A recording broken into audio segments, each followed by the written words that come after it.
ঝিনাইদহের সব স্কুলগুলার যে বাচ্চাগুলো আছে শহীদ মিনারে কিন্তু এক জায়গায় হয়েছিল সবাই। কী কারণে সবাই এক জায়গায় হয়েছিল সেই সব নিয়ে থাকছে আজকের এই ভিডিও। হ্যালো এভরিওয়ান, আসসালামু আলাইকুম। সবাই কেমন আছেন? আলহামদুলিল্লাহ, আমরা সবাই ভালো আছি। এই অনুষ্ঠানটি আয়োজন করা হয়েছিল জুলাই মাসের ২৬ তারিখে। তো যেহেতু জুলাই মাস ছিল এজন্য কিন্তু এই আয়োজনটা করা হয়েছিল। আর এখানে কিন্তু ঝিনাইদহের সকল শিক্ষা প্রতিষ্ঠানের স্টুডেন্ট ছিল।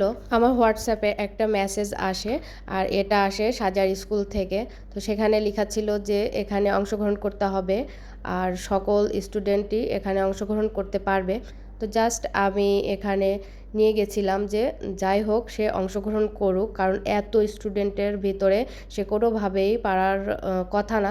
তারপরেও সকলকে দেখে সেও শিখতে পারবে অনেক কিছু, এর জন্য কিন্তু এখানে আমি তাকে অংশগ্রহণ করিয়েছি। আর এখানে যত স্টুডেন্ট দেখতেছেন শুধু এইটুকু না, শহীদ মিনারের অন্যান্য জায়গাতেও কিন্তু অনেক অনেক স্টুডেন্ট এই চিত্রাঙ্কন প্রতিযোগিতায় অংশগ্রহণ করেছে, প্লাস ওদেরকে ওই পাশে বসিয়েছে। আমি সেগুলো ভিডিও করি নাই, আমি শুধু এই ব্যাচটাই ভিডিও করে আপনাদেরকে দেখিয়েছি। অন্য অন্য সাইডেও অনেক অনেক স্টুডেন্ট অন্য অন্য স্কুল থেকেও কিন্তু এসে তারা অংশগ্রহণ করেছে। আর আমি সাজিয়াকে ইউটিউব দেখে দেখে এই চিত্রাঙ্কনটি শিখিয়েছিলাম, আর ও কিন্তু খুব সুন্দর করে আঁকতেছিল। ও ছোট মানুষ হিসাবে যতটুকু পেরেছে ততটুকু ও কিন্তু এঁকেছে। আর এখানে সবাইকেই কিন্তু জুলাই ২৪ আইকনিক চিত্র আঁকতে হবে। আর এখানে যারা স্টুডেন্ট ছিলেন তারা কিন্তু চমৎকার চমৎকার ছবি আর্ট করেছেন। আসলেই দেখে আমি মুগ্ধ হয়ে যাচ্ছিলাম যে এত সুন্দর সুন্দর চিত্রাঙ্কন এরা করতে পারে। আর এখানে দেখতেই পাচ্ছেন এখানে কিন্তু বড় ছোট মাঝারি সব ধরনের স্টুডেন্টই রয়েছে। একদমই ছোট প্লের বাচ্চাও কিন্তু এখানে এসে আর্ট করতেছিল। তো সবাই যা যতটুকু পেরেছে অবশ্যই সেটা এঁকেছে, এবং কি সবাই খুব চমৎকার চমৎকার কিন্তু ছবি এঁকেছিল। সাজিয়ার কিন্তু অনেক অসুস্থ ছিল, ওর ঠান্ডা জ্বর লেগেছিল, আর আর্ট করতে করতে ওর হাত লেগে যাচ্ছিল। পরে গিয়ে বলছিল যে আম্মু আমার হাত লেগে গিয়েছে। তো যাই হোক, কষ্ট করে হলেও ও এই ছবিটা আর্ট করেছে। মাশাল্লাহ মাশাল্লাহ, ও ছোট মানুষ হিসাবে যতটুকু ও পেরেছে ও ততটুকু এঁকেছে, মানে আঁকার চেষ্টা করেছে। সাজিয়া আমাকে রং পেন্সিল দেখাচ্ছিল যে আম্মু দেখো কত ছোট হয়ে গিয়েছে।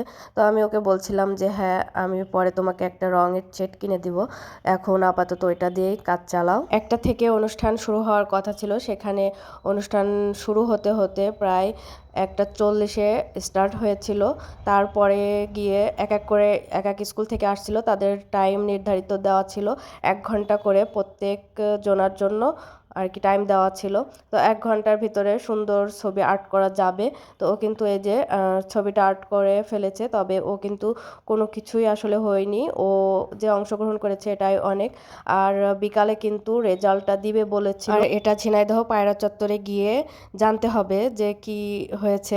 তো আমি আর সাজিয়া কিন্তু 4টার সময় পায়রা চত্বরে গিয়েছিলাম। তো সেখানে অনেক অনেক রোদ ছিল, একদমই রাস্তার পাশে বসার জায়গা করে দিয়েছিল। আমি এই অবস্থা দেখে সাজিয়াকে নিয়ে আমি বাসায় চলে এসেছিলাম, কারণ ছবির পিছনে ফোন নাম্বার দেওয়াই আছে, যদি হয় তাহলে ফোন দিবে। যাই হোক, বুদ্ধি করে আমি বাসায় চলে এসেছিলাম। এটা আসলে একটা ভালো কাজ ছিল, কারণ একদমই রেজাল্ট দিতে দিতে সন্ধ্যার পরে নাকি রেজাল্ট দিয়েছিল। এত টাইমে এখানে থাকতে গেলে আসলেই অনেক কষ্টদায়ক হয়ে যেত। আমি জানতাম সাজিয়া কিছুই হবে না, তারপরে একটু গিয়েছিলাম। আমার ভিডিওটি এ পর্যন্তই। কেমন হয়েছে অবশ্যই কমেন্টে জানাবেন। সবাই ভালো থাকবেন। আল্লাহ হাফেজ।